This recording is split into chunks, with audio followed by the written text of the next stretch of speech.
merendahkan diri kami di hadapan-Mu. Allah yang kami puja, Allah yang kami sembah, Allah yang kami mulia, yang kami tinggikan. Karena siapakah kami di hadapan-Mu Tuhan? Tapi kasih karunia-Mu dalam hidup kami lebih daripada hidup kami sendiri. Saat pagi hari ini kami mau datang di hadirat-Mu Tuhan, memuji, memuliakan. Kami mau nyembah Engkau, Allah yang adalah sumber dari segala sesuatu. Haleluya, haleluya,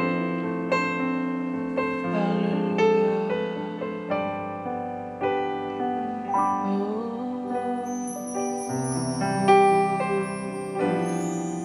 Saat pagi hariku datang lagi, menghadap Tuhan dan rendahkan diri, mengucap syukur buat hari yang Kau beri. Memuji Tuhan dengan sepenuh hati, memuji Tuhan dengan sepenuh hati. Dari awal kita nyanyi lagu ini. Saat pagi hariku datang lagi, menghadap Tuhan dan rendahkan diri, mengucap syukur buat hari yang Kau beri. Memuji Tuhan dengan sepenuh hati, sembah Kau Allah Maha Kudus. Ku tinggikan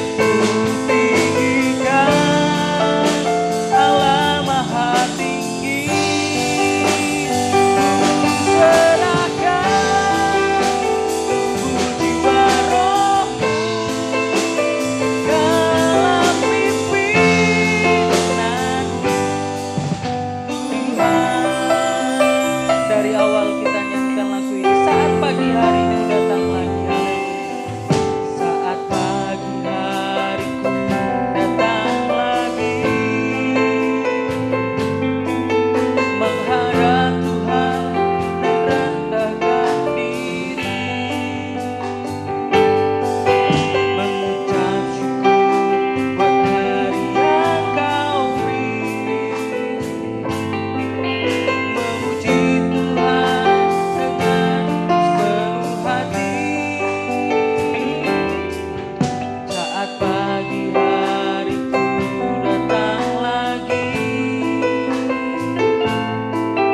menghadap Tuhan dan rendahkan diri, mengucap syukur buat hari yang Kau beri. Memuji Tuhan dengan sepenuh hatiku, sembah Kau Allah Maha Kudus. Turun tinggikan Allah Maha Tinggi. Ku serahkan jiwa rohku dalam pimpinanmu. Ku sembah Kau Allah Maha Kudus. Tinggikan Allah Maha Tinggi. Ku serahkan jiwa rohku dalam pimpinanmu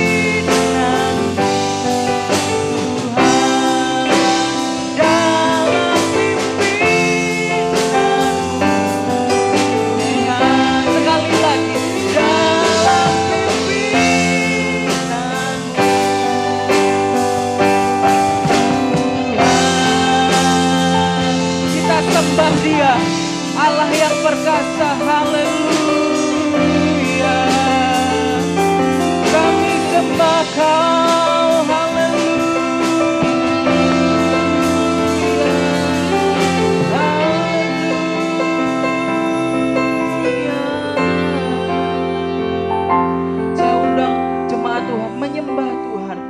kita mengatakan bahwa Allah begitu baik, Allah begitu besar dalam kehidupan kami. Haleluya.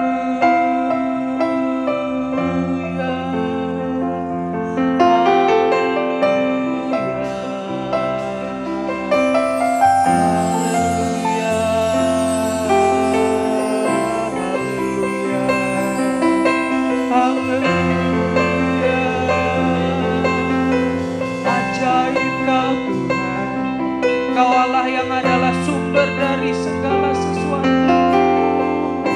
Kami mengucap syukur. Haleluya.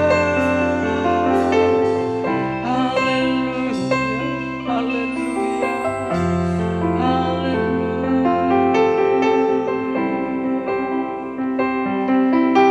Karena begitu besar kasih Allah dalam hidup kami. Haleluya.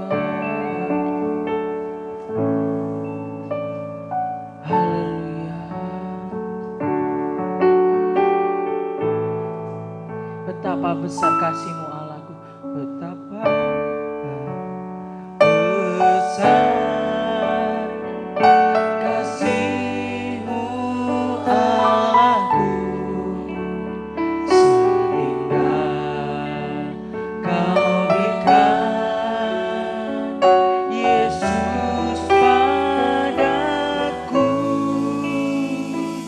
supaya aku tidak binasa, melainkan beroleh hidup yang kekal. Dari awal nyanyikan lagu ini. Betapa besar kasih-Ku Allahku.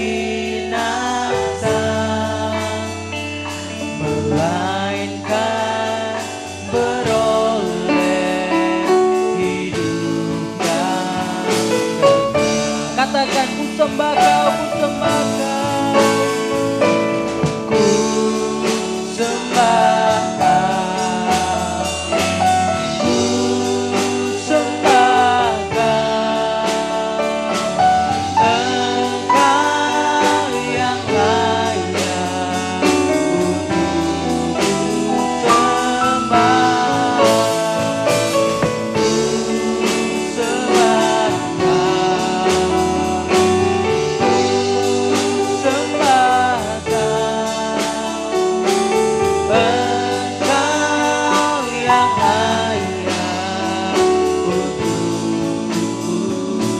Dari awal saya undang jemaat bangkit berdiri, kita nyanyikan lagu ini. Betapa besar kasih-Mu Allahku, sehingga Kau berikan Yesus padaku, supaya tidak binasa,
hadapan-Mu, Allah kami yang kami kasihi, Allah kami yang kami puji, sembah sekarang dan sampai selama-lamanya. Kami mulai ibadah hari ini di dalam nama Tuhan Yesus Kristus. Haleluya, haleluya, amin. Layaklah segala bangsa, layaklah segala bangsa tunduk kepadamu.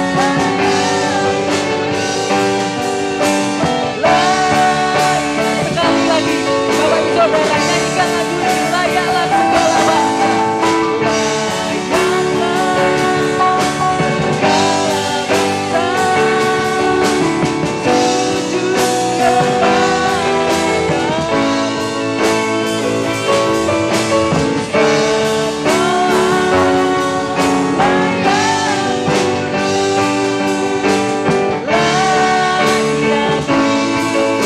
Sebab Kau Allah yang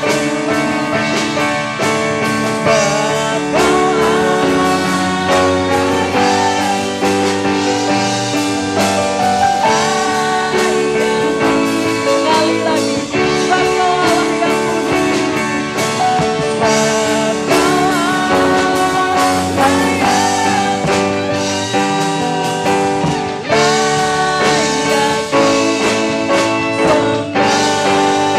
beri kemuliaan untuk Tuhan.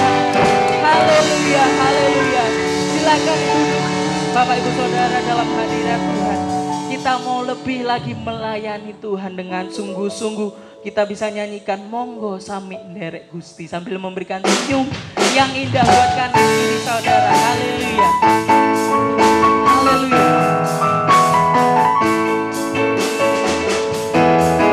Monggo sami nderek Gusti. Monggo sami nderek Gusti. Gusti Yesus juru itu. Monggo sekali lagi. Monggo sami nderek Gusti. Monggo sami nderek Gusti. Monggo sami nderek Gusti. Gusti Yesus juru ilu.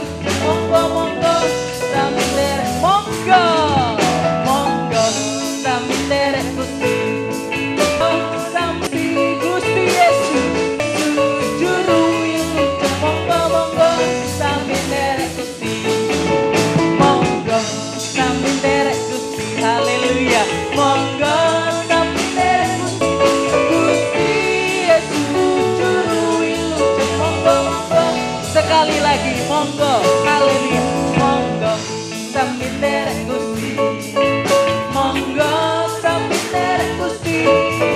Gusti Yesus juru ilu. Monggo monggo sami nderek Gusti. Monggo sami nderek Gusti. Monggo sami nderek Gusti. Gusti Yesus juru ilu. Monggo monggo. Haleluya. Sajeke aku nderek Gusti. Haleluya. Aku nderek Gusti. Uripku tansah diberkati. Uripku tansah diberkati. Haleluya. Hatiku air tentrem. Hatiku air tentrem. Kabehiku Gusti Yesus semaringi. Sajeke sajeke aku nderek Gusti. Haleluya.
Matur nuwun, sekali lagi matur nuwun.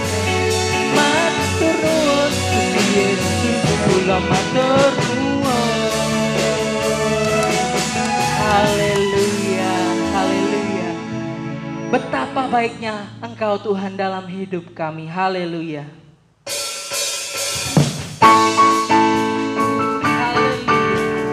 Sungguh baik kasih karunia dalam hidup kami. Haleluya. Betapa baik Engkau Tuhan, kasih-Mu tiada berkesudahan. Betapa mulia nama-Mu Yesus, jiwaku diselamatkan. Sekali lagi, betapa baiknya, betapa baik Engkau Tuhan, kasih-Mu tiada berkesudahan. Betapa mulia nama-Mu Yesus, jiwaku diselamatkan. Katakan Hosana, Hosana, ku memuji Tuhan. Hosana, ku tinggikan Yesus.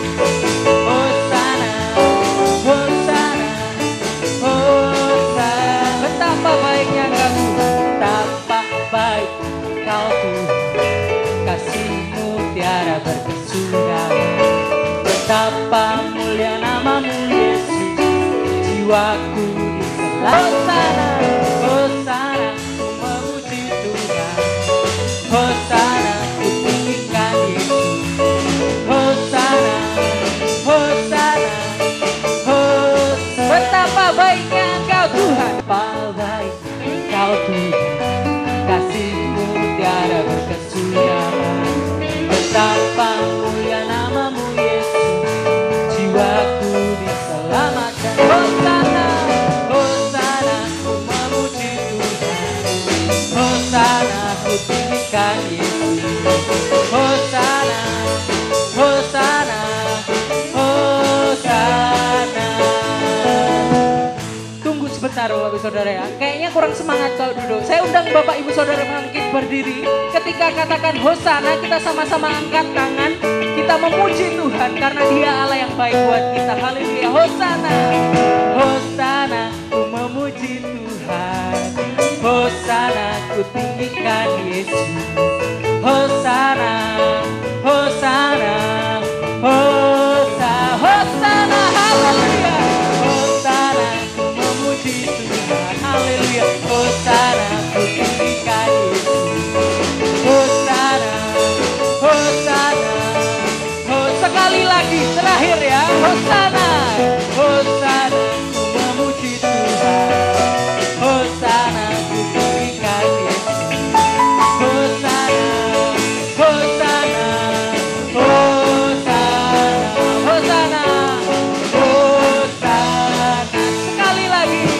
Hosana. Haleluya. Beri kemuliaan untuk Tuhan.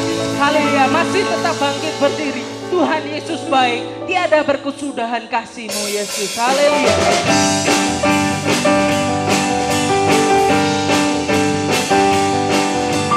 Dia sudah baik buat kita. Haleluya. Tiada berkesudahan, kasih setia, selalu baru aman, baru hari berganti hari. Haleluya. Hari berganti hari,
amat baik untuk selama-lamanya.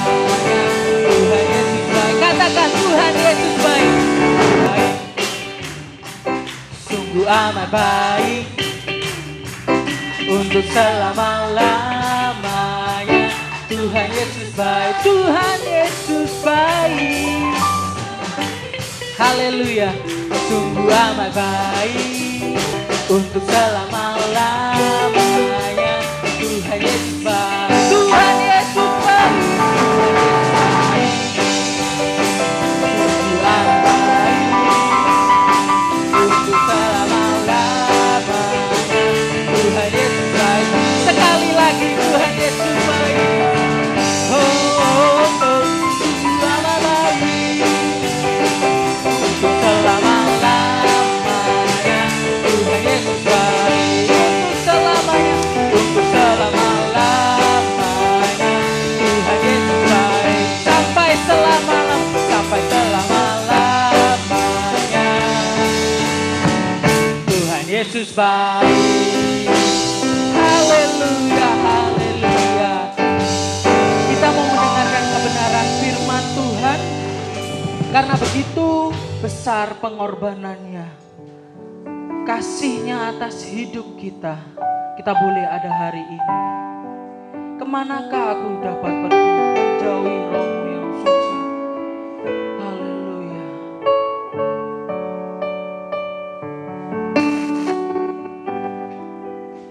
Oh, kemanakah aku dapat pergi menjauhi rohmu yang suci, kau sahabat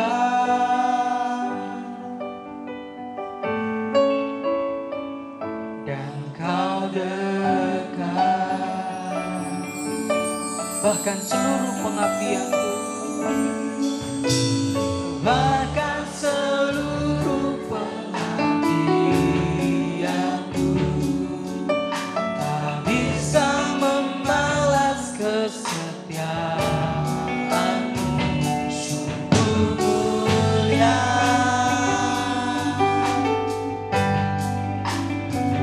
dan berharga. Dari awal kemanakah aku dapat pergi? Haleluya. Kemanakah aku dapat pergi menjauhi rohmu yang suci, sahabat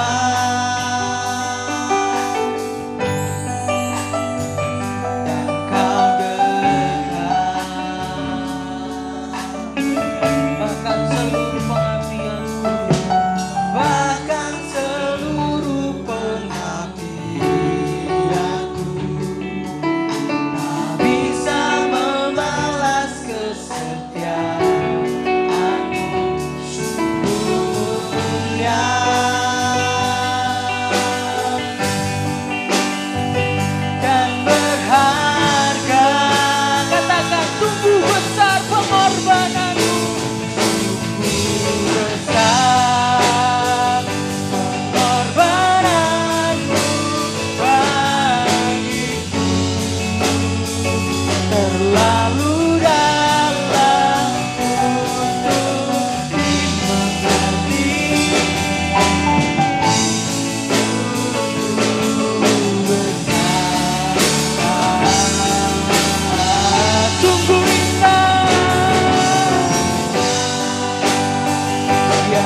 Bapa, kami punya Bapa yang baik seperti Engkau. Tuhan, kami sudah memuji dan memuliakan nama-Mu. Sekarang kami akan duduk diam di dalam bait-Mu, mendengarkan firman setiap kami. Biarlah firman-Mu tertanam dan menjadi rema dalam kehidupan kami, berbuah dan kami menjadi berkat untuk sekeliling kami. Tuhan, terlebih hamba-Mu yang telah mempersiapkan urapi lebih lagi, biarlah hamba-Mu dapat memberitakan firman-Mu dengan baik. Tuhan, sucikan hati dan pikiran kami, biarlah kami fokus dalam firman-Mu. Terima kasih Bapa, terima kasih Yesus. Kami sudah berdoa dan bersyukur.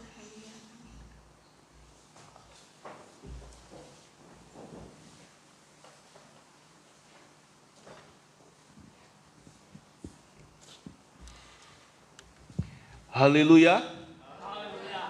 Ada haleluya di tempat ini? Siapa yang merasakan kebaikan Tuhan di tempat ini?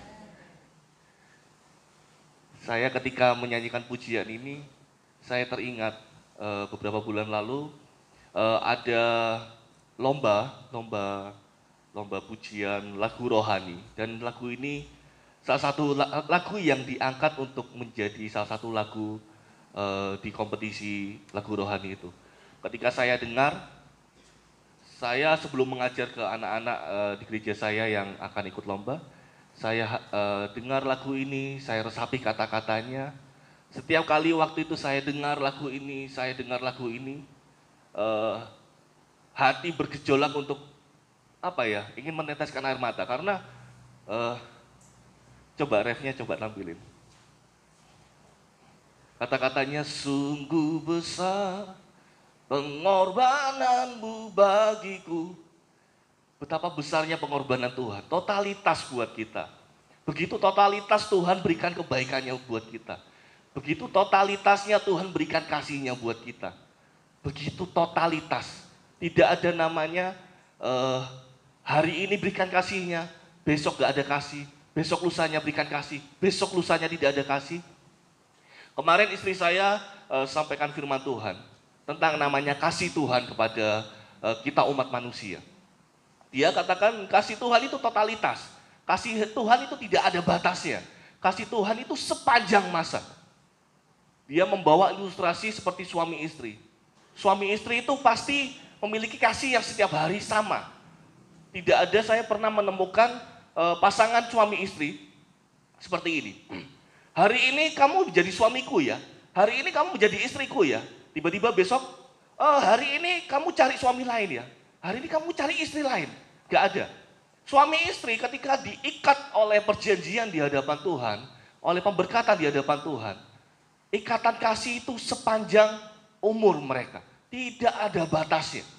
Kasih Tuhan kepada kita juga tidak ada batasnya. Setiap hari. Pujian ini tadi katakan, sungguh besar pengorbananmu bagiku. Bahkan tadi ada pujian juga mengatakan Tuhan Yesus baik. Awalnya gimana tadi? Coba kata-katanya.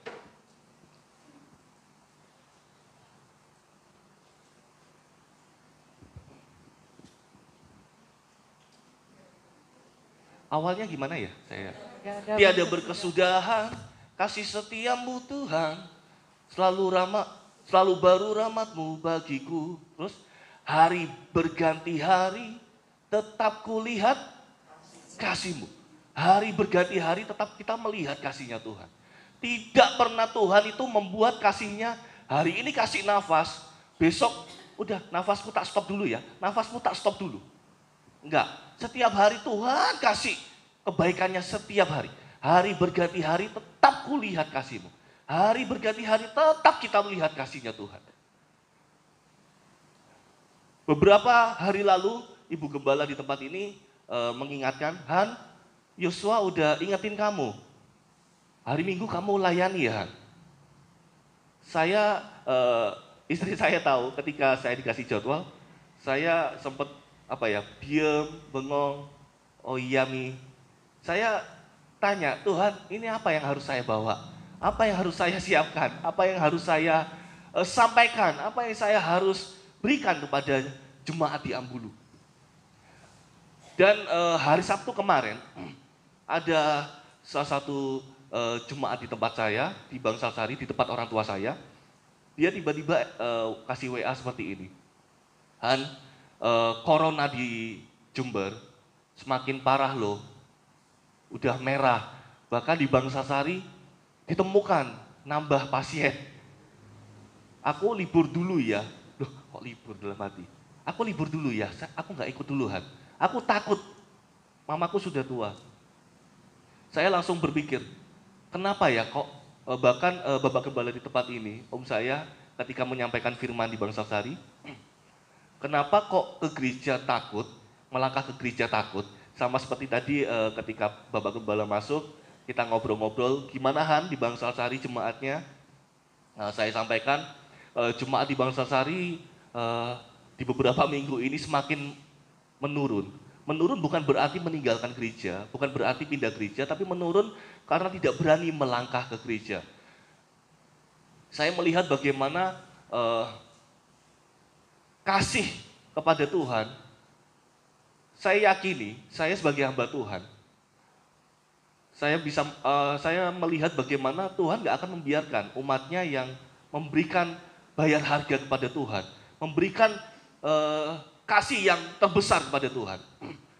Ketika anaknya mau melangkah ke gereja, memberanikan diri untuk melangkah ke gereja, Tuhan pasti tidak akan biarkan anak-anaknya untuk sakit, tidak akan membiarkan anak-anaknya untuk terlibat dalam corona ini. Saya melihat bagaimana kecuali kalau dia ragu-ragu akan kasihnya Tuhan, meragukan namanya cintanya Tuhan. Banyak di kisah Alkitab yang saya akan bawa di pagi hari ini.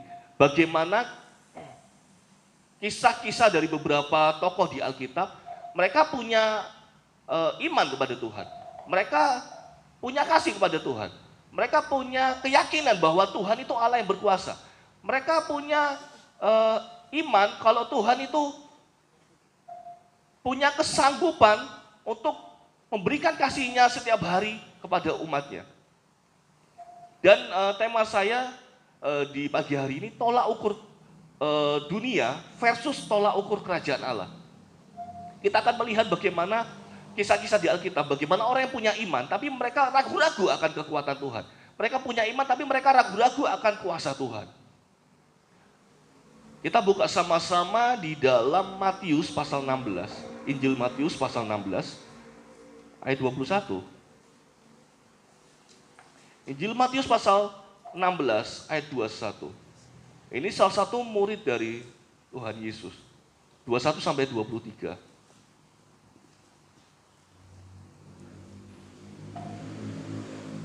Sejak waktu itu Yesus mulai menyatakan kepada murid-muridnya bahwa ia harus pergi ke Yerusalem dan menanggung banyak penderitaan dari pihak tua-tua, imam-imam kepala, dan ahli-ahli Taurat. Lalu dibunuh dan dibangkitkan pada hari ketiga. Tetapi Petrus menarik Yesus ke samping dan menegur dia. Katanya, Tuhan kiranya Allah menjauhkan hal itu. Hal itu sekali-kali takkan menimpa engkau. Ayat 23, maka Yesus berpaling dan berkata kepada Petrus, enyahlah iblis, engkau suatu batu sandungan bagiku. Sebab engkau bukan memikirkan apa yang dipikirkan Allah, melainkan apa yang dipikirkan manusia. Cik.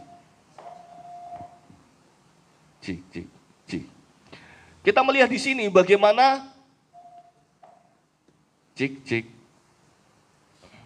Kita melihat di sini bagaimana ketika Yesus menyampaikan bahwa ia akan pergi ke Yerusalem, bahwa ia akan menghadapi namanya tua-tua, imam-imam kepala dan ahli-ahli Taurat, lalu dibunuh dan dibangkitkan pada hari ketiga.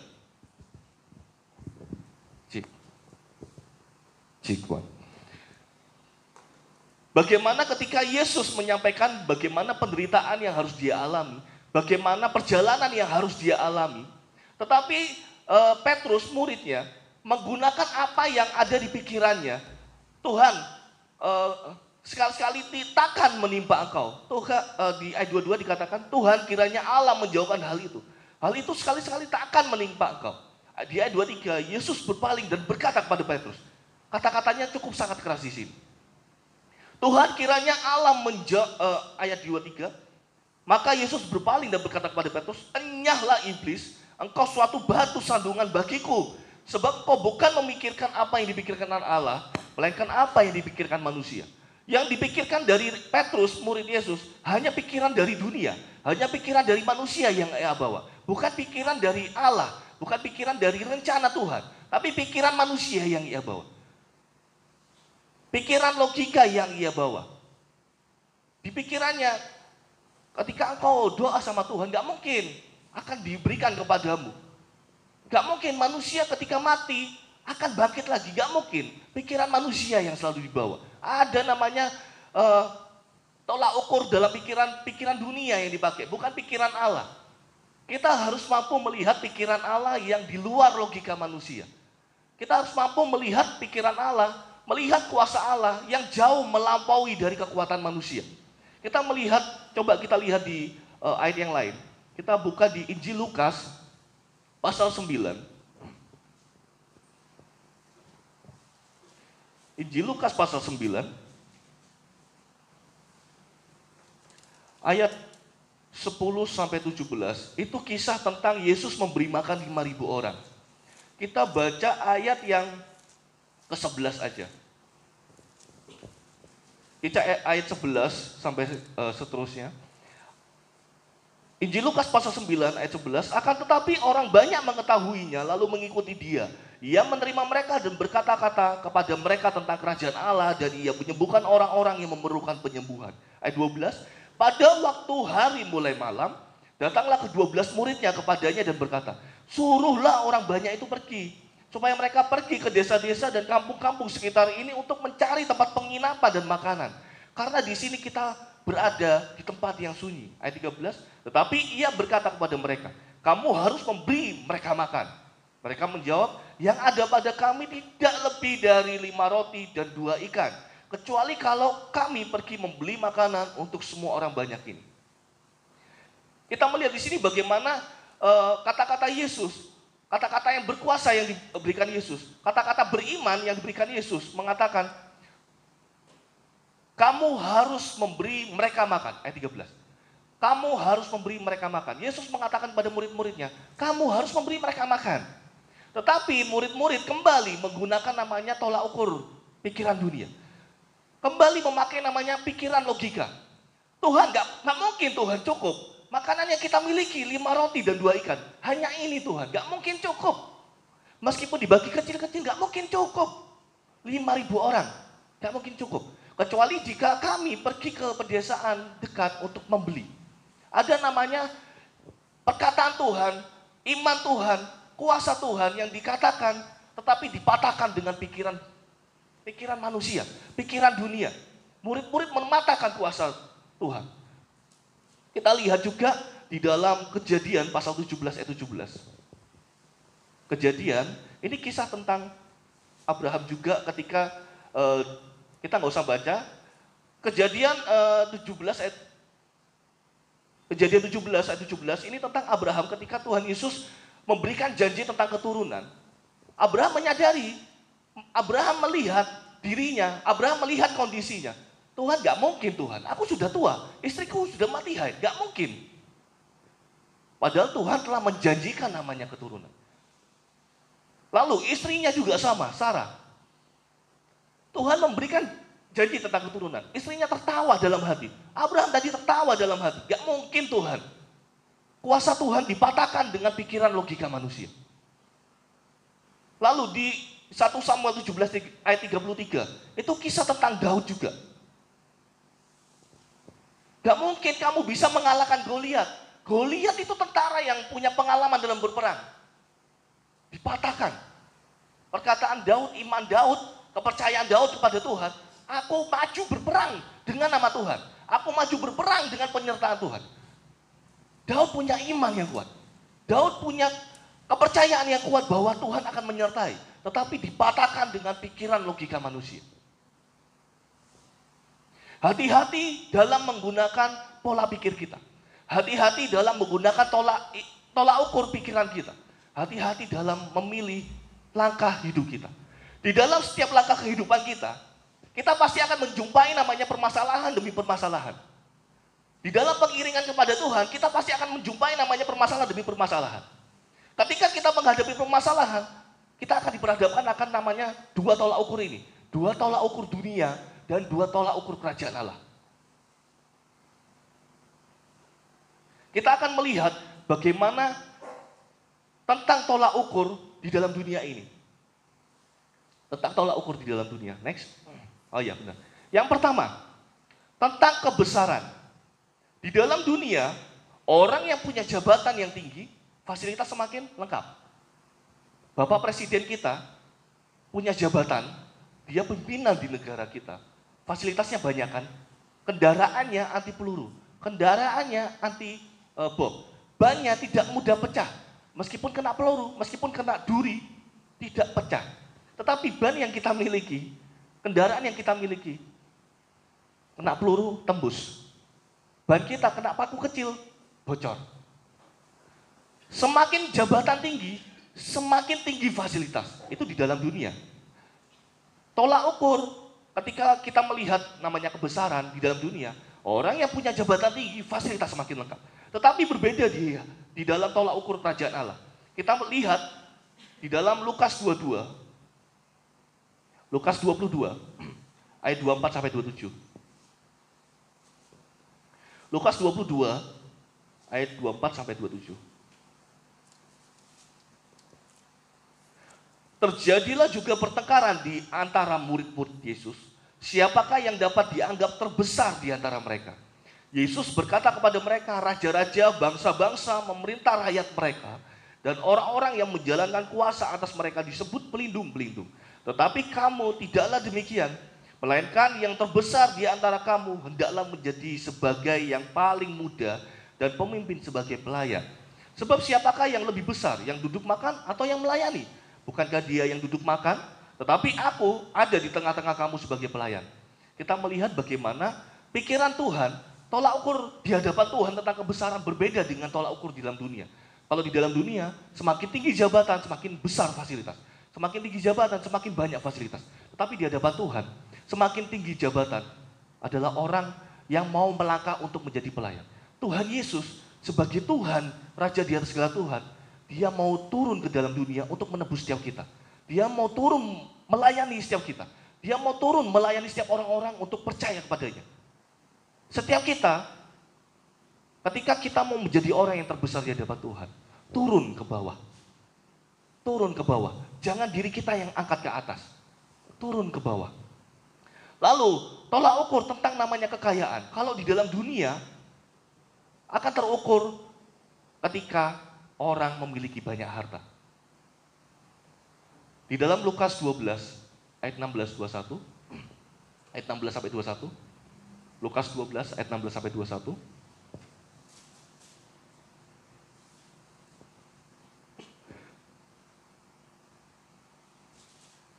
Lukas pasal 12 ayat 16 sampai 21. Kemudian ia mengatakan kepada mereka suatu perumpamaan, katanya, ada seorang kaya, tanahnya berlimpah-limpah hasilnya. Ia bertanya dalam hatinya, apa yang harus aku perbuat? Sebab aku tidak mempunyai tempat di mana aku dapat menyimpan hasil tanahku. Lalu katanya, inilah yang akan aku perbuat. Aku akan merombak lumbung-lumbungku dan aku akan mendirikan yang lebih besar. Dan aku akan menyimpan di dalamnya segala gandum dan barang-barangku. Sesudah itu aku akan berkata kepada jiwaku, jiwaku ada padamu banyak barang, tertimbun untuk bertahun-tahun lamanya. Beristirahatlah, makanlah, minumlah, dan bersenang-senanglah. Kita lihat di sini bagaimana pikiran dunia, tolak ukur dunia ketika melihat kekayaan. Orang yang kaya, hartanya akan berlimpah-limpah. Menimbun harta yang semakin berlimpah-limpah. Tetapi berbeda di dalam Tuhan. Tolak ukur kerajaan Allah. 2 Korintus 8 ayat 1 sampai 5. 2 Korintus 8 ayat 1 sampai 5. Saudara-saudara, kami hendak memberitahukan kepada kamu tentang kasih karunia yang dianugerahkan kepada jemaat-jemaat di Makedonia. Selagi dicobai dengan berat dalam berbagai penderitaan, sukacita mereka meluap meskipun mereka sangat miskin, namun mereka kaya di dalam kemurahan. Aku bersaksi bahwa mereka telah memberikan menurut kemampuan mereka, bahkan melampaui kemampuan mereka. Kita melihat di sini bagaimana soal kekayaan yang di hadapan Tuhan ketika orang itu berani bayar harga. Kalau di dalam dunia, Semakin kaya akan terpandang ketika hartanya semakin berlimpah. Tapi di dalam Tuhan, meskipun dia tidak kaya di dalam dunia, tetapi punya hati yang berlimpah untuk apa ya? Tidak sayang sama apa ya, hartanya. Ayat 3 dikatakan, mereka telah memberikan menurut kemampuan mereka, bahkan melampaui kemampuan mereka. Lalu tentang kemenangan. Kalau di dalam dunia, yang mengalah adalah kalah. Di dalam dunia, yang mengalah adalah kalah. Saya ingat waktu itu ketika saya masih SMA. Saya kelas 1, SMA saya di Jember. Ketika SMP saya di Tambun. Jadi ketika saya masuk SMA, saya tidak banyak memiliki banyak teman. Berbeda dengan teman-teman yang lain yang mungkin dulu awalnya satu sekolah, mereka satu geng di sekolah ketika SMP. Mereka yang punya kemenangan, merasa, oh aku menang, aku punya banyak teman di belakangku. Saya pernah waktu itu, saya teringat sekali, saya pernah baku hantam, saya pernah namanya dihajar. Saya nggak punya teman, tetapi teman yang kuat ini, mereka merasakan, aku menang, aku nggak pernah takut, aku punya teman yang banyak, dihajar. Di dalam dunia, orang yang mengalah itu kalah. Membuat orang itu harus membalas ketika kalah. Aku harus balas supaya aku punya harga diri. Aku menang, aku kuat. Tetapi berbeda di hadapan Allah. Di dalam Matius 5 ayat 39, di situ dikatakan, jika pipi kirimu ditampar, berikan pipi kananmu. Tidak ada namanya kekuatan kita untuk kita mau merebut namanya kemenangan di dalam dunia. Mengalah. Di dalam dunia mengalah itu kalah, tetapi di dalam Tuhan mengalah itu menang. Tentang penilaian, kalau dunia, apa yang kita lakukan? Semakin kita giat melakukan sesuatu, semakin kita keras melakukan sesuatu, akan dipandang baik oleh pimpinan kita. Di dalam pekerjaan, semakin kita rajin, kita punya pola pikir, oh aku harus rajin supaya aku dapat jabatan tinggi. Semakin aku rajin, semakin aku mengerjakan sesuatu, semakin aku melangkah untuk mengerjakan yang terbaik dalam perusahaan, aku akan dipandang baik akan diberikan penilaian baik oleh pimpinan kantor. Tetapi berbeda dengan kerajaan Allah. Kalau kerajaan Allah, mengapa kita mau melakukannya? Kalau di dalam dunia, kita melakukan dengan tujuan mendapatkan sesuatu. Tapi kalau di dalam Tuhan, kita mau melakukan karena kita telah mendapatkan sesuatu dari pertolongan Tuhan. Sama seperti bahasa Israel. Saya di anak pemuda kita setiap malam doa kelompok dan beberapa minggu lalu kita sampai di dalam Keluaran pasal 35. Kita lihat sebentar aja. Keluaran 35 ayat 29 sampai 5. Keluaran 35 ayat 5 dan 29. Keluaran 35 ayat 5. Kita sampai dalam pembacaan ini beberapa minggu lalu. Keluaran 35 ayat 5. Ini tentang ketika Musa ingin mendirikan namanya kemah suci. Ayat 5, ambillah bagi Tuhan persembahan khusus dari barang kepunyaanmu. Setiap orang yang terdorong hatinya harus membawanya sebagai persembahan khusus kepada Tuhan. Lalu ayat yang ke 29, kita lompat.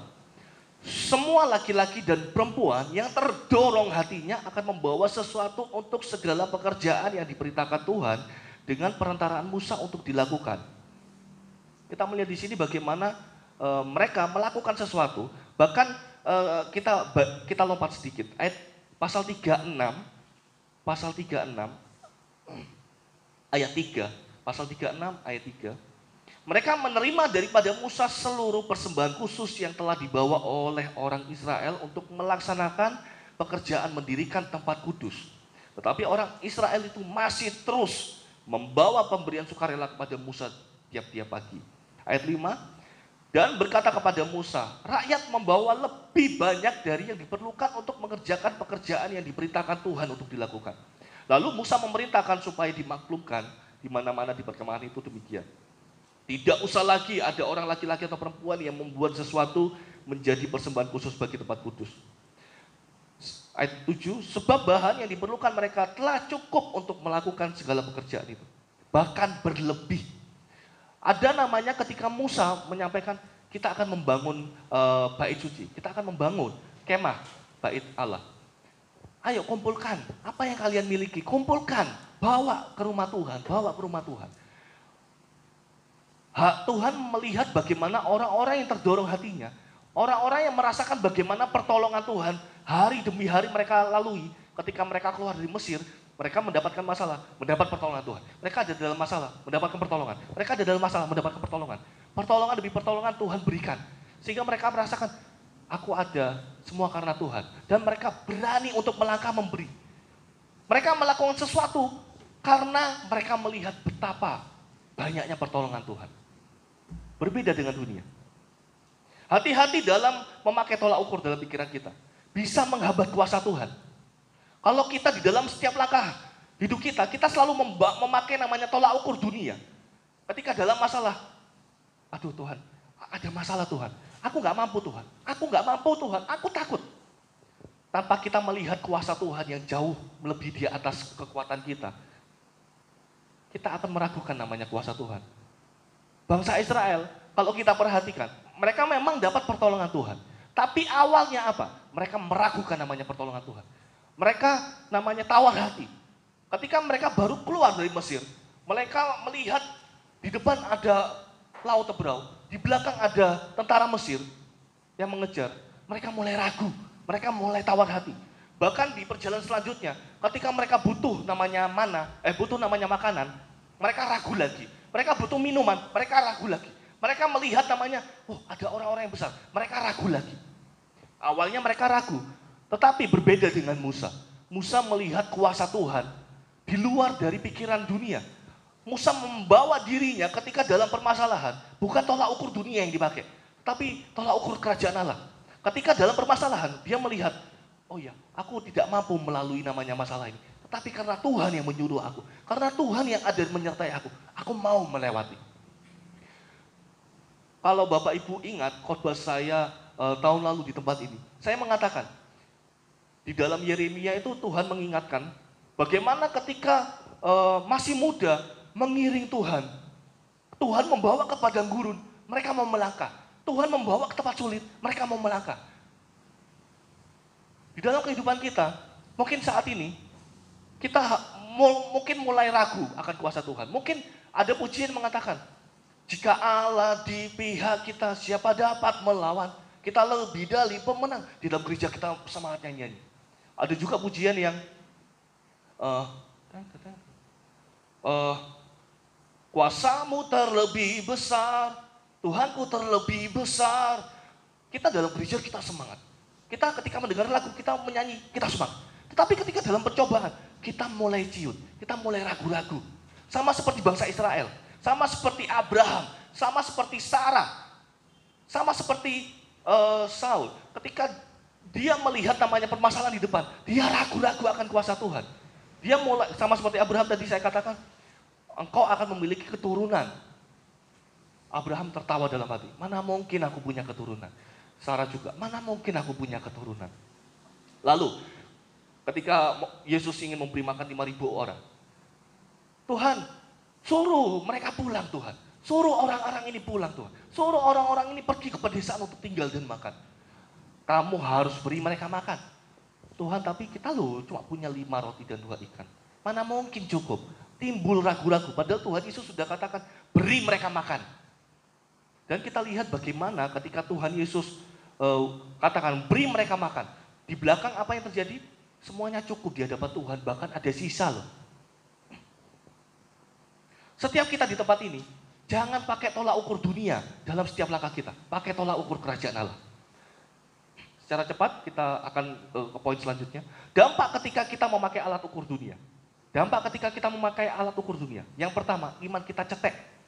Kalau kita selalu pakai alat ukur dunia dalam setiap langkah kita, iman kita cetek. Tahu cetek?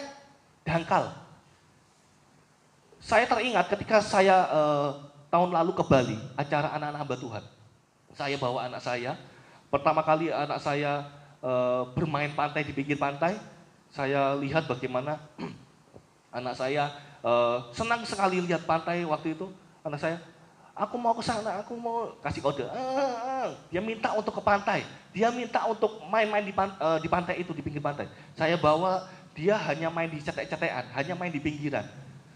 Karena saya melihat bagaimana anak saya nggak akan mampu melalui namanya di dalam. Kalau kita sebagai orang percaya yang hanya memiliki iman yang cetek, kita hanya kebiasaan di dangkalan, kita tidak punya pengalaman ketika kita akan terjun ke laut dalam. Ketika kita hanya punya iman yang cetek, ketika kita jalan, kebiasaan hanya permasalahan yang sederhana, simple. Aku bisa lalui. Ketika melihat masalah yang dalam, yang besar, gak mampu, aku ke belakang aja. Gak berani menerobos, gak berani melangkah untuk next level. Padahal kita ketahui permasalahan demi permasalahan Tuhan berikan kepada kita untuk kita naik level, untuk kita next level, untuk kita memiliki tingkatan yang lebih baik di dalam iman kita. Ketika kita selalu menggunakan alat ukur dunia, iman kita hanya cetek, hanya sebatas tahu. Kita tahu Tuhan itu Allah yang menciptakan langit dan bumi. Kita tahu Tuhan itu berkuasa. Kita tahu, hanya tahu. Tetapi kita tidak kenal kuasanya. Berbeda. Kalau tahu, hanya sebatas casing. Tetapi kalau kenal, kita kenal kepada Tuhan karena pengalaman demi pengalaman. Kita kenal karena pengalaman-pengalaman itu membuat kita yakin Tuhan itu pasti menolong kita.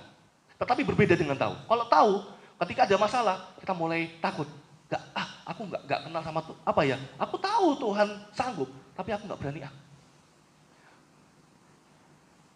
Lalu yang kedua, dampak ketika kita memakai alat ukur dunia, tidak pernah merasakan namanya kuasa Tuhan. Karena kita tidak berani melangkah ke hal yang dalam. Kita tidak berani melangkah ke lautan yang dalam. Kita tidak berani melangkah ke permasalahan yang lebih dalam. Dan kita tidak akan pernah merasakan namanya pertolongan Tuhan yang besar. Kita tidak pernah namanya naik level, dan kita merasakan namanya kita naik level karena pertolongan Tuhan.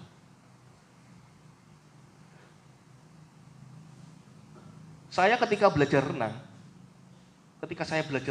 saya hanya belajar seperti anak saya, cepret-cepretan di pinggir kolam. Saya hanya bisa main kaki di pinggir kolam.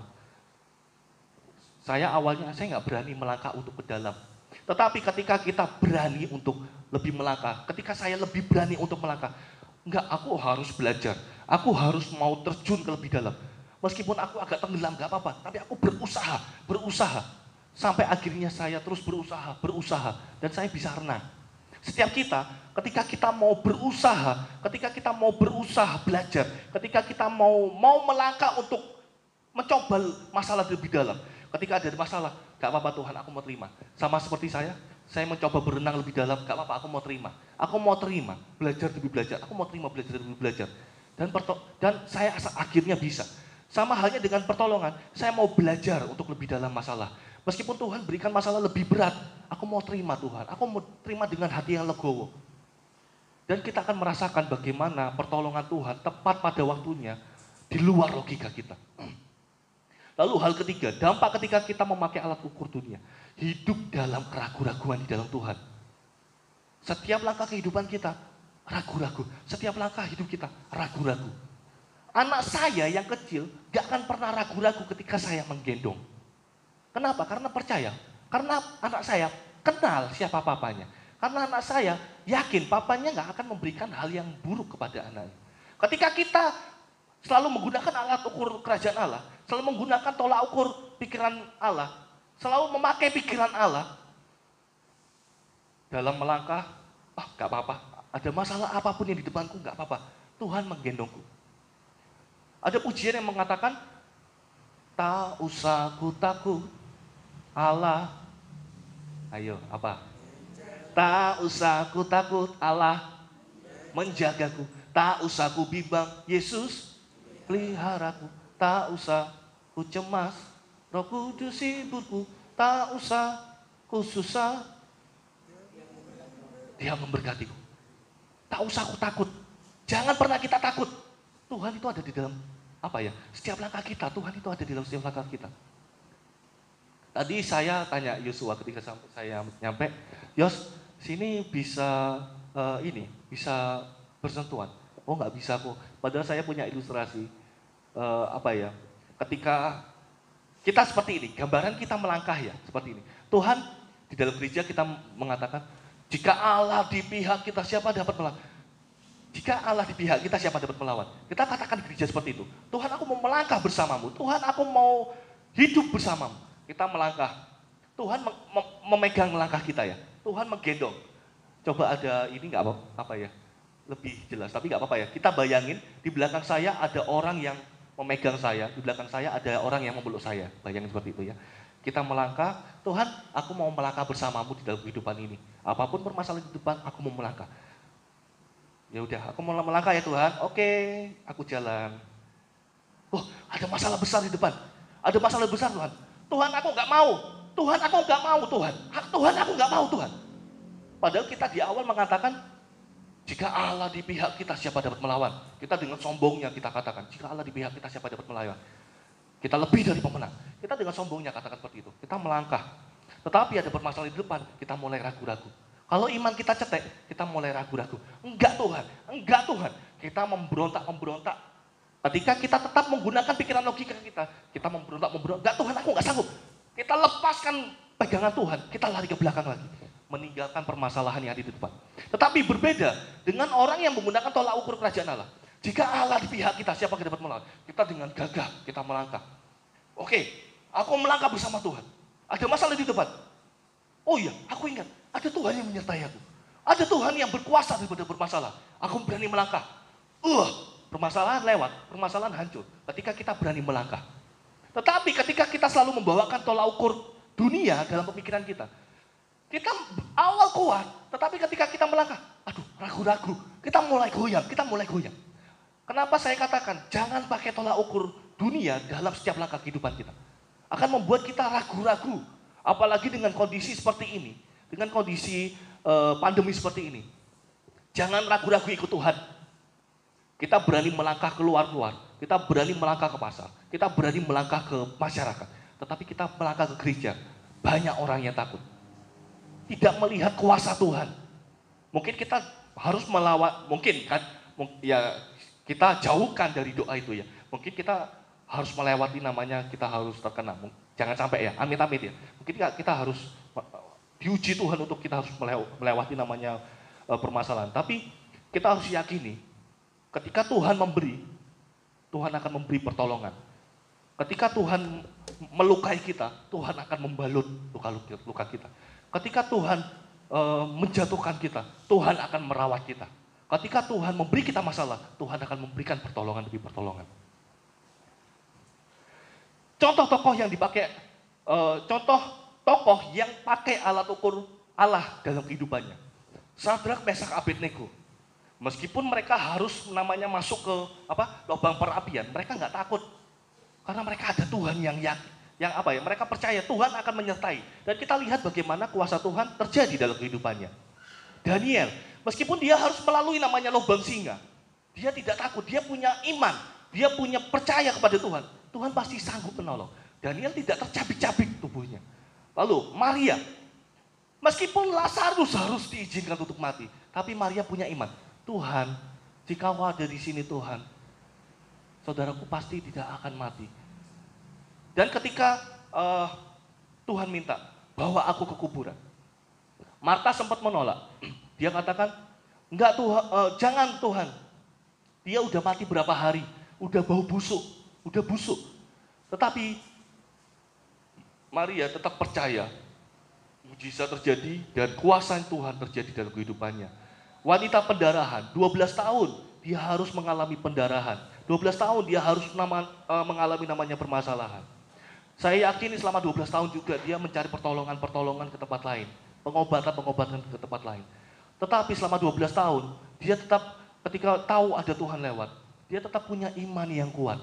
Dia tidak pakai logikanya. Gak mungkin, aku udah 12 tahun kok, gak mungkin sembuh. Tetapi dia pakai tolak ukur kerajaan Allah. Di dalam Tuhan tidak ada yang mustahil. Dia hanya memegang namanya jubah Yesus. Sembuh. Dengan iman yang kuat. Dengan iman yang teguh. Dengan pola pikir kerajaan Allah. Mendapat pertolongan. Simon Petrus, Tuhan aku udah semalaman Tuhan mencari ikan, tapi aku gak dapat. Tetapi karena Engkau yang menyuruh, aku mau Tuhan. Setiap hidup kita pakai pola pikir kerajaan Allah. Tuhan, karena Engkau yang suruh aku untuk melangkah, aku mau Tuhan. Karena Engkau yang berikan permasalahan, aku akan mau Tuhan. Karena pertolongan demi pertolongan akan terjadi. Hati-hati dalam memilih tolak ukur dalam pikiran kita. Kita mau pilih tolak ukur dunia atau kerajaan Allah.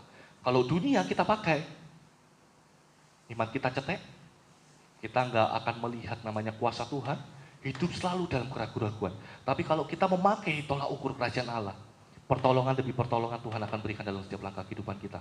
Sama seperti tokoh-tokoh Sadrak Mesak Abednego, Daniel, Maria, wanita pendarahan, Simon Petrus. Mereka mendapatkan pertolongan Tuhan. Setiap kita di tempat ini, dalam permasalahan, ayo kita cari kepada Tuhan. Maka Tuhan akan berikan pertolongan demi pertolongan dalam setiap langkah kita. Saya undang setiap kita berdiri. Saya undang pemusik. Saya angkat pujian, kita angkat pujian, tak usah aku takut, El Shaddai.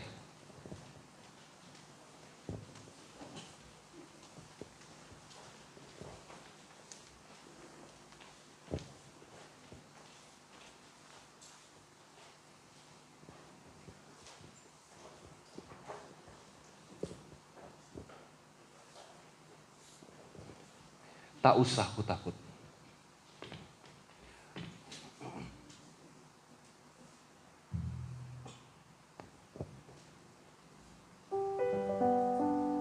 Tak usah ku takut, Allah menjagaku. Tak usah ku bimbang, Yesus peliharaku.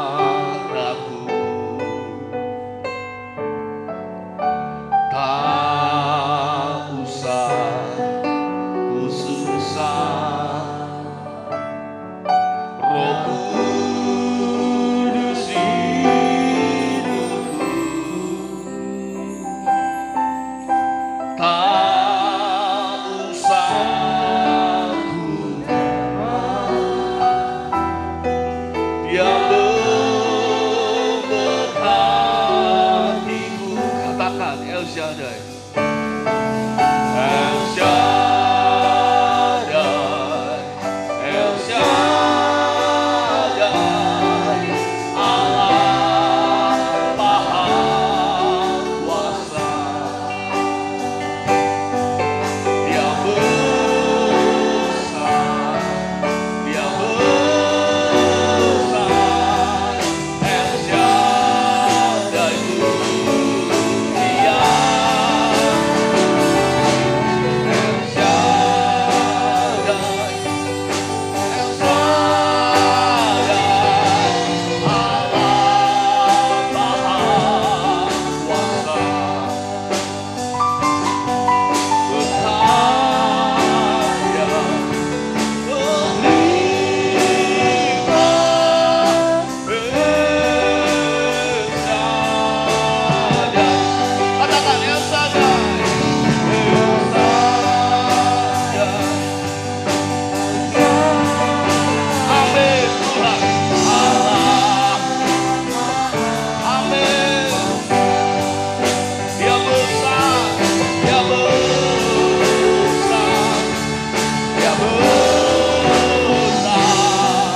El Shaddai. Katakan dengan yakin, El Shaddai, Allah Maha Kuasa. Amin. Berkaya, berlimpah, bersyadat. Setiap kita kalau kita punya iman kepada Tuhan, tunjukkan dalam hidup kita. Iman itu bukan hanya sekedar kata-kata, tapi lakukan tindakan yang Tuhan inginkan.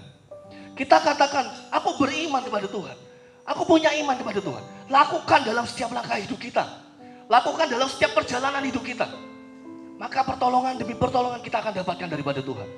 Tokoh-tokoh dalam Alkitab, mereka dapatkan pertolongan karena punya iman yang teguh di dalam Tuhan. Karena punya iman yang kuat di dalam Tuhan.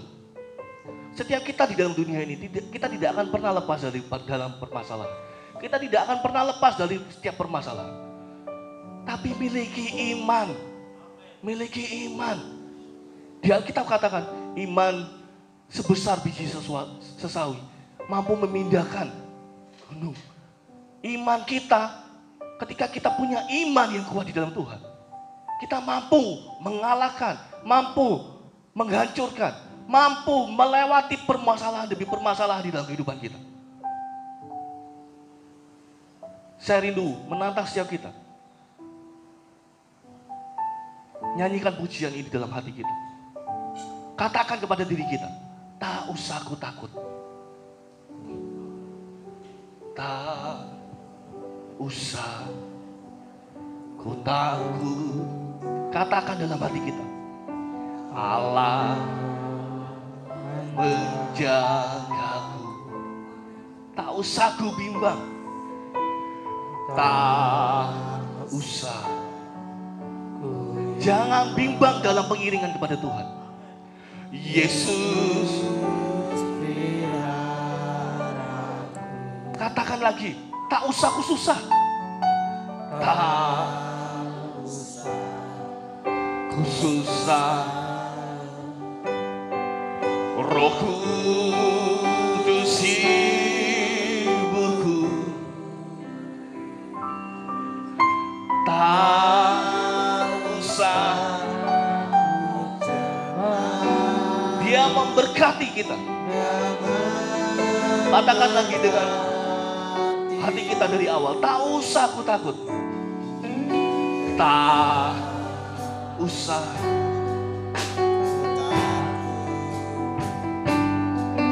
Allah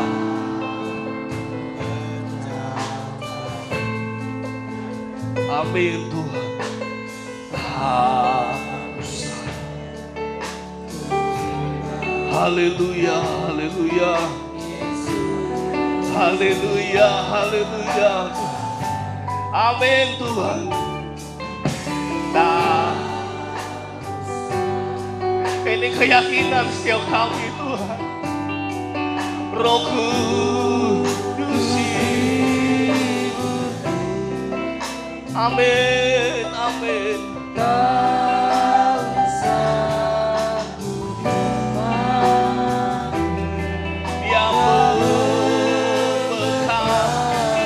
Katakan sama-sama dengan iman kita.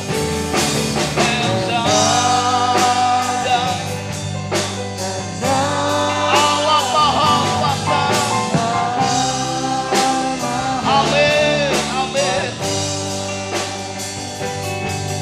Dia besar.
Ya Tuhan, terima kasih Tuhan buat pagi hari ini Tuhan. Buat firman-Mu Tuhan. Buat isi hati-Mu yang ingin Tuhan. Iman kami tetap tertuju kepadamu. Iman kami tidak melihat masalah yang besar, tapi melihat kuasa Tuhan yang lebih besar dari setiap permasalahan kita Tuhan. Terima kasih Tuhan buat hari ini Tuhan. Kami yakini Tuhan, ini bekal kami. Ini modal kami untuk kami melangkah di dalam kehidupan kami Tuhan. Kami rindu memiliki iman yang kuat. Iman yang dalam di dalam-Mu. Iman yang selalu ada hanya terpandang kepadamu Tuhan. Dan kami yakini di dalam iman kami, di dalam tindakan iman kami, ada mujizat demi mujizat, pertolongan demi pertolongan yang Kau akan berikan dalam setiap kehidupan kami. Terima kasih Tuhan, terima kasih. Dan kami akan terima firman ini semuanya hanya di dalam nama-Mu Tuhan Yesus Kristus. Haleluya. Amin. Haleluya. Di Tuhan Bapak Ibu Saudara, luar biasa firman Allah kalau kita lakukan mujizat-mujizat terjadi. Jangan mengecilkan kuasa Tuhan, jangan sampai mematahkan pikiran Tuhan dalam hidup kita. Terima kasih untuk Aniel yang sudah melayani kita pada pagi hari ini. Tuhan kiranya memberkati. Mari kita sama-sama bangkit berdiri, kita akan akhiri kebaktian kita ini. Nanti saudara lanjutkan di dalam persembahan. El Shaddai, El Shaddai.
Kehadirat-Mu. Engkau Allah kami yang dahsyat, Allah kami yang maha kuasa, Allah kami yang tidak berubah dahulu, sekarang sampai selama-lamanya. Kasih-Mu kekal Tuhan, penyertaan-Mu abadi dalam hidup kami. Biarlah Tuhan firman Allah yang sudah kami dengar tertanam dalam hidup kami dan kami terapkan, kami lakukan, melangkah dengan iman. Sehingga segala sesuatu yang kami hadapi pun tidak ada yang dapat menakutkan kami Tuhan. Sebab Tuhan yang memberi kami kemenangan. Biarlah Tuhan tolong kami hidup bijaksana di tengah-tengah dunia ini. Supaya semua firman Allah digenapi dalam hidup kami. Dalam ketaatan kepada firman-Mu. Berkati hamba-hamba-Mu yang sudah melayani. Terlebih saudara pendeta muda Aniel Hidayat. Pakai lebih heran lagi Tuhan. Mendampingi kedua orang tuanya bersama dengan jemaat di Bangsal Sari untuk melayani lebih lagi Tuhan. Terima kasih banyak Bapak. Seluruh sidang jemaat-Mu yang sudah datang. Bahkan yang di rumah-rumah juga Tuhan. Mengikuti ibadah ini Tuhan. Memberkati dengan limpah. Kebaktian sekolah minggu sebentar. Demikian juga kebaktian umum kedua. Tuhan berkati. Terima kasih banyak Bapak. Persembahan milik Tuhan dari anak-anak-Mu. Tuhan berkati semuanya. Sebentar kalau kami kembali ke rumah masing-masing, Tuhan hentar tibakan dengan selamat sejahtera daripada-Mu. Terima kasih banyak Bapak. Kami mengucap syukur dan berdoa. Akhirnya saudara-saudaraku yang kekasih, terimalah anugerah rahmat dari Allah Bapa kita yang di sorga. Berkat-berkat dan kasih sayang dari putranya yang tunggal Yesus Tuhan kita. Persekutuan, sukacita, damai, sejahtera dari Allah Roh Kudus menyertai kita mulai sekarang sampai selama-lamanya. Kita terima berkat-berkat ini di dalam nama Tuhan Yesus Kristus. Haleluya, haleluya. Amin. Silakan duduk Bapak Ibu Saudara. Saya mau berbicara sebentar. Gini saudara ya. Kita saudara harus bijaksana. Ya. Kita tidak mengecilkan COVID-19 itu enggak. Itu ada dan berbahaya. Tetapi saudara, saya harus jelaskan bahwa gereja ini diusahakan steril. Ya, jadi sesudah kebaktian pun disemprot, sebelumnya pun disemprot. Jadi ke gereja sebenarnya saudara tidak perlu takut. Asal jangan saudara yang membawa penyakit itu. Paham? Saudara ke pasar nggak takut, ke gereja takut. Kira-kira adil apa enggak? Begitu loh maksud kami. Tapi jangan sampai saudara yang membawa begitu. Jadi gereja itu steril karena memang dibersihkan terus. Ada juga yang ngasih termogan pun disumbang sama kita yang canggih. Saudara bayangkan itu. Jadi jangan sampai bertindak tidak adil. Ke pasar berani, padahal di pasar lebih berbahaya. Ke gereja nggak berani karena takut COVID di gereja. Enggak. Tapi jangan saudara yang membawa sehingga yang lain tertular begitu. Paham ya? Jadi kita nggak boleh sombong juga. Nggak boleh kita kasih tahu orang takut pasti dilindungi Tuhan. Kalau nggak hati-hati ya tetap tenggelam kok. Ya, Petrus saja sama Tuhan Yesus tenggelam kok. Dia ada Tuhan Yesus itu. Tapi saudara, kalau dia lihat dunia kena juga ya. Jadi COVID tidak pilih orang dia. Pendeta ya, pastor, presiden pun bisa kena kok ya. Jadi jangan menganggap enteng. Nah, tapi kita bijak. Nah, yang penting saudara, kalau misalnya dari pasar, ya saudara ragu-ragu, kumur air garam, ya, kemudian 5 menit buang. Nah, kenapa? Karena COVID itu dia serangannya tenggorokan, ya. Kemudian kalau saya ada eukaliptus itu, saya teteskan di tisu, saya gulung-gulung, saya masukkan sini kalau saya dari pasar begitu saudara. Itu pencegahan aja ya. Ya mungkin ya pokoknya saya berusaha supaya jemur ke Ilya itu, patul-patul di sana, kena panas matahari supaya tetap sehat. Dan saya bersyukur Tuhan kasih umur sampai 70 itu lumayan ya. Tapi saya juga harus ingatkan kepada saudara, temannya Ibu Gembala saat ini 1 kena, barusan saja 1 meninggal dari Jember. Jadi hamba Tuhan, jemaat Jember, sekolah Alkitab masuk pelayanan di Jakarta, 1 barusan meninggal, sekarang ini 1 kena. Jadi hati-hati. Dia nggak pilih, bukan cuma jemaat hamba Tuhan, bukan orang, malah justru orang gila nggak apa-apa saudara. Tapi kita jangan seperti itu, amin. Puji Tuhan, Tuhan berkati. Terima kasih Aniel ya. Jangan lupa pakai masker ya, waktu memuji Tuhan muncrat-muncrat nanti nempel di kursi. Ya, saya akan sampaikan pengumuman. Ibadah kita tengah minggu jam 6 sore, kemudian Jumat jam 3 ada doa puasa, persiapan perjamuan suci minggu, kemudian jam 8.30 ada doa malam di ruang di atas. Kemudian Sabtu kaum muda remaja jam 6 sore. Kemudian Minggu kita akan ibadah raya perjamuan suci besok ya. Jadi persiapkan diri, saudara bisa ambil roti dan anggur perjamuan suci hari Sabtu di kantor ada saya. Kemudian ibadah kita pagi jam 5:30, agak ada perubahan waktu ya. 5:30 itu kita sudah mulai menyembah. Kemudian saudara bisa lihat di sini ada streaming, ada untuk Facebook, ada untuk IG dan juga YouTube siaran langsung. Jadi ada durasi, penambahan durasi. Kalau biasanya jam 6 ini di live kan, tetapi jam 6 kurang 45 atau jam 5:45 sudah live. Nah, setengah jam sebelumnya saudara bisa menyembah. Jadi saya umumkan saja mulai 5:30. 5:30 saudara bisa hadir, kemudian jam 5:45 langsung live. Baik yang di rumah maupun yang dimanapun bisa mengikuti di YouTube, di Instagram, dan di Facebook. Nah kemudian sore pun demikian, sore jam 3.45 sudah live, jadi 3:30 kita sudah mulai doa di tempat ini. Ya. Kemudian ada sekolah minggu nanti jam 8. Kemudian minggu depan sore jam 5:30 ada briefing panitia Natal. Nanti undangan menyusul baik melalui telepon maupun WA. Semua bisa hadir pelayan-pelayan karena ini perlu sekali pelayan-pelayan ini untuk tata cara ibadah Natal kita karena berbeda dengan yang lainnya. Ya, jadi nanti ada banyak panitia yang mengatur tempat duduk khususnya. Saya masih ingatkan lagi untuk yang tempat duduk 1 untuk 1 orang, yang 2 ojo dideweni. Kasih kesempatan buat yang bawa anak keluarga. Jadi 1 bangku 3. Ya, mulai belajar mulai sekarang. Jadi kalau saudara merasa datang sendiri, cari tempat duduk yang sendiri. Yang 2 itu kasih kesempatan untuk yang bawa anak, bawa suami bisa duduk berbarengan. Jadi 1 bangku 3 ya.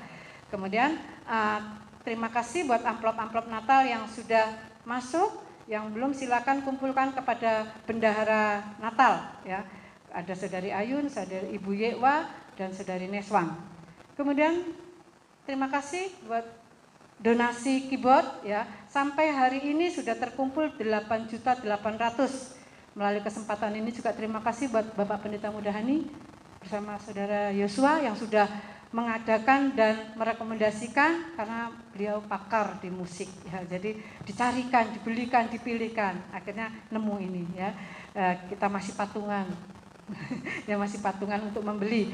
Satu hal lagi, sebetulnya ini adalah program 2 tahun kemarin, tapi semakin ke sini semakin dibutuhkan, semakin diperlukan, yaitu ruang studio untuk latihan.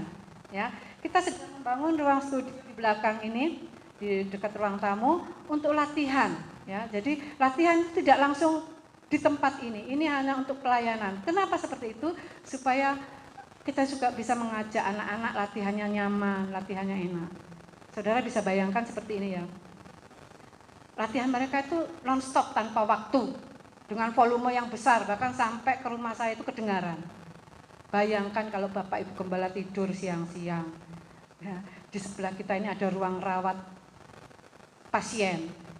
Di belakang itu banyak lingkungan. Kalau kita tidak menjaga, jadi apa kita jemaat kita? Ya, kita harus toleransi ya. Jadi untuk anak-anak kita bisa arahkan. Mohon maaf ada pertanyaan seperti ini. Bu, alat musik ojo digawe sekolah minggu. Sedep. Padahal dari sekolah minggu itulah bibit-bibit unggul kita untuk main ganteni sing ini loh. Generasi senior ini. Kalau mereka nggak belajar mulai sekarang, nggak bisa mereka canggih. Nah, tetapi dengan satu pemahaman, kami mau menyediakan guru sekolah minggu, guru pembantu, pengerja untuk pembimbing mereka. Jadi kalau mereka latihan di sini, ada yang ngawasi. Sekolah minggu ada Bapak Agus dan Ibu Rini yang ngawasi, ada pengerja yang mendampingi. Nah selebihnya dari itu kalau mereka tang-tang-ting-tung ketemu saya, nanti nunggu Pak Guru, saya pasti gitu. Jadi ada yang mengawasi. Dan saya mengimbau juga untuk orang tua kalau anaknya bertalenta, mari diarahkan, ya, diarahkan untuk mereka pintar main musik untuk memuliakan nama Tuhan. Ya, jadi itu harapan kita studio musik ini bisa sudah hampir dikerjakan ya. Minggu depan dikerjakan ya. Jadi tolong bantu doa dan titik-titik supaya semuanya dapat berjalan dengan baik. Tuhan Yesus memberkati. Saya serahkan kepada Saudara Yesus. Puji Tuhan, kita mau memberikan persembahan. Sebelumnya Saudari Ica bisa berdoa untuk persembahan di jalan.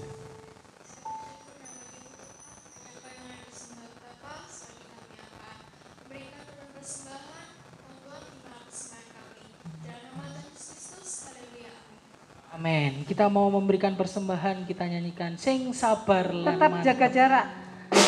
Haleluya. Di belakang ada.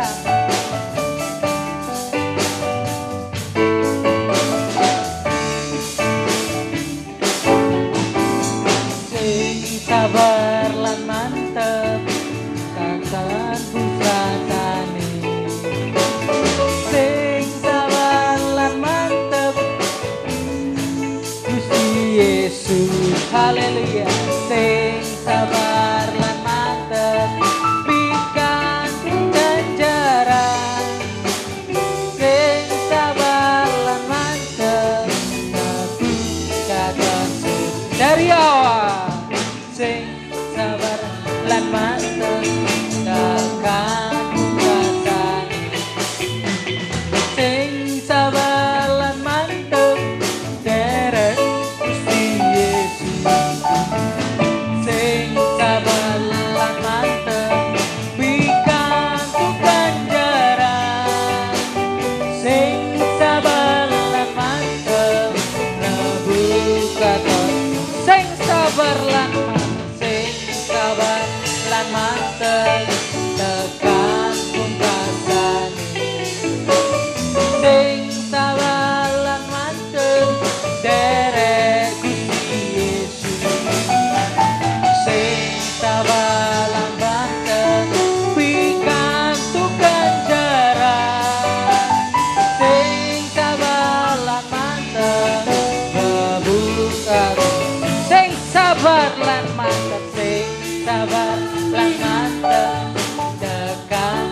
nama Tuhan kita mau pulang. Sebelumnya kita nyanyikan lagu Layakkan. Saya undang Bapak Ibu bangkit berdiri. Lalu kita tutup dalam doa. Layaklah segala bangsa.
Tuhan, kami sudah memuji, memuliakan nama-Mu. Kami sudah mendengarkan kebenaran firman-Mu dan kami sudah memberikan korban persembahan kami sebagai bentuk ucapan syukur kami. Kalau sebentar kami akan kembali ke rumah kami masing-masing, hantar sertai kami di tempat tujuan kami masing-masing dengan selamat, tidak kekurangan satu apapun. Terima kasih Tuhan. Kami tutup ibadah ini hanya di dalam nama Tuhan Yesus Kristus.